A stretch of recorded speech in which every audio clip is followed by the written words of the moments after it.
അവർ ചെയ്യുന്നത് നമുക്ക് ഇഷ്ടപ്പെടാത്തതിന്റെ പേരിൽ അവർക്ക് അവരോട് ഒരു തരം വെറുപ്പ് കാണിക്കലുണ്ടാവാം. ഇതൊക്കെ പല രീതികളായിരിക്കാം. ഏതൊക്കെ രീതികളൊക്കെ തന്നെയാണ് എങ്കിൽ പോലും നമ്മള് ഒരു മനുഷ്യനോട് വെറുപ്പ് വെച്ച് നടക്കുക എന്ന് പറയുമ്പോൾ അത് നമ്മള് നമ്മളോട് തന്നെ ഏറ്റവും ചെയ്യുന്ന ഏറ്റവും വലിയൊരു ക്രൂരതയാണ്. കാരണം എന്താന്ന് വെച്ചാല് നമ്മള് എത്രത്തോളം സന്തോഷമാവാൻ ശ്രമിച്ചു കൊണ്ടിരുന്നാലും നമ്മൾ മറ്റൊരാളുടെ മുന്നിൽ എത്രമാത്രം സന്തോഷമായി പൊട്ടിച്ചിരിച്ചു കഴിഞ്ഞാലും ഇത് നമ്മളുടെ ഉള്ളിൻ്റെ ഉള്ളില് ഈ ഒരു വിഷവിത്ത് കിടക്കുമ്പോൾ അത് നമ്മളെ വല്ലാതെ ബാധിക്കും.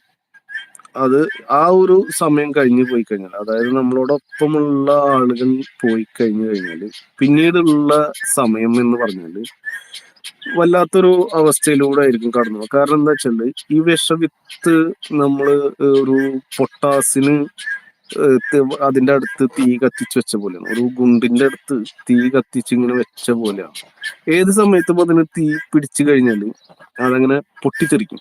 അങ്ങനത്തെ ഒരു അവസ്ഥയിലെത്തും നമ്മൾ. ആ ഒരു അവസ്ഥേനേക്കാൾ നല്ലത് പിന്നെ നമ്മള് ചിലപ്പോ നമ്മൾ വിചാരിക്കുന്ന പോലൊന്നും ആയിരിക്കില്ല മറ്റുള്ളവര്. നമ്മള് നമ്മുടെ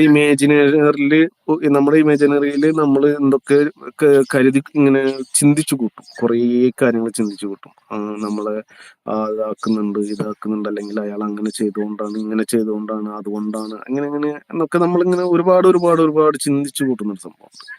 ആ ചിന്തിച്ചു കൂട്ടലുകൾ ഒഴിവാക്കുക. കാരണം എന്താ അറിയോ, ഈ നമ്മൾ ചിന്തിക്കുന്ന ആള് ചിലപ്പോ അതിനെപ്പറ്റി ഒന്നും അറിയുന്ന പോലും ഉണ്ടാവില്ല, ഒന്നും അറിയുന്നുണ്ടാവില്ല. അപ്പൊ നമ്മൾ മറ്റു പലരോടും ആ ഒരാളിനെ പറ്റി അല്ലെങ്കിൽ അതിനെ പറ്റിയിട്ട് എന്തു പറയാ, ഒരാളെന്ന് മാത്രമല്ല പൊതുവെ ആ ഒരു ഇതിനെ പറ്റിയിട്ട് നമ്മൾ പറയുന്ന വാക്കുകളൊക്കെ ചിലപ്പോഴൊക്കെ ഇല്ലാ കഥകളായിരിക്കാം, ചിലപ്പോഴൊക്കെ ഉള്ളതുമായിരിക്കാം. എന്ത് തന്നെ, ഉള്ളതാവട്ടെ ഇല്ലാത്തതാവട്ടെ, ഒരു മനുഷ്യനോടുള്ള വെറുപ്പ് നമ്മളെ മനസ്സിൽ നിന്ന് എടുത്തു കളയുക. ഉള്ളതാവാം ഇല്ലാത്തതാവും എന്തുമാവാം.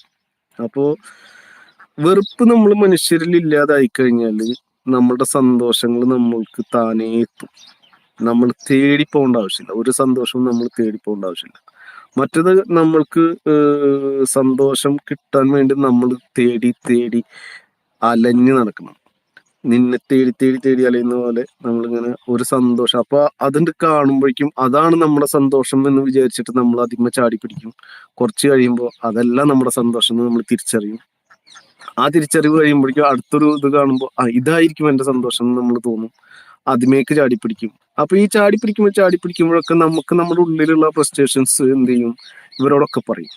ഈ ഈ സംഭവം പക്ഷെ നമ്മൾ ഈ പറയുന്ന കാര്യം ആരെ പറ്റിയാണോ പറയുന്നത്, ആരെ പറ്റിയാണോ ചെയ്യുന്നത്, ഇതൊന്നും ചിലപ്പോൾ അവർ അറിഞ്ഞിട്ട് പോലും ഇല്ലാത്ത കാര്യങ്ങളാണ്.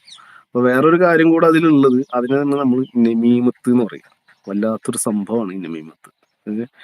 നമീമത്ത് എന്ന് പറഞ്ഞാല് നമ്മള് ഇല്ലാത്ത കഥ ഒരാളെ പറഞ്ഞ് പൊലിപ്പിക്കുക. അത് അയാളും ഈ പറയുന്ന ആളും പടച്ചോനും തമ്മിലുള്ള കഥയാണ്.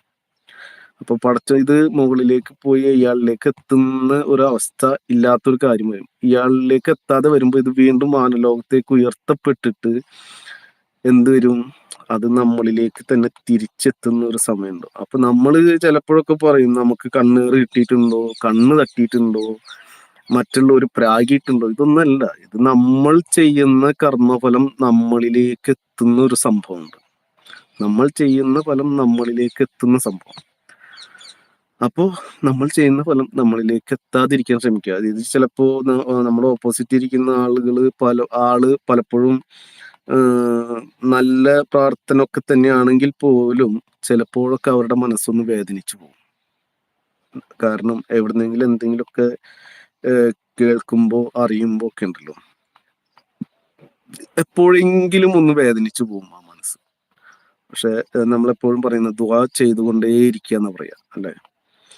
അപ്പൊ ചോദിക്കും, ഓൾറെഡി പടച്ചോൻ ഇതൊക്കെ തീരുമാനിച്ചിട്ടല്ലേ നമ്മളെ ഭൂമി ലോകത്തിലേക്ക് അയച്ചിട്ടുള്ളത്, അപ്പൊ പിന്നെ പ്രാർത്ഥന കൊണ്ട് എന്താണ് ഗുണം എന്ന് ചോദിക്കുന്നതാണ്. പക്ഷെ പ്രാർത്ഥന കൊണ്ട് ഗുണം എന്ന് പറഞ്ഞാൽ എഴുതപ്പെട്ട പല കാര്യങ്ങളിലേക്കും തിരുത്തപ്പെടലുകൾ ഉണ്ടാകുന്ന ഒരു കാര്യമാണ് ദുആ. അതായത് നമ്മൾ ചോദിച്ചുകൊണ്ടേയിരിക്കുന്ന കാര്യം. അപ്പൊ അതിനെ എല്ലായ്പ്പോഴും ഉത്തരം കിട്ടിക്കൊള്ളുന്നില്ല. ചില പ്രത്യേക സമയങ്ങള്, സന്ദർഭങ്ങള്, ആ ഒരു മനുഷ്യന്റെ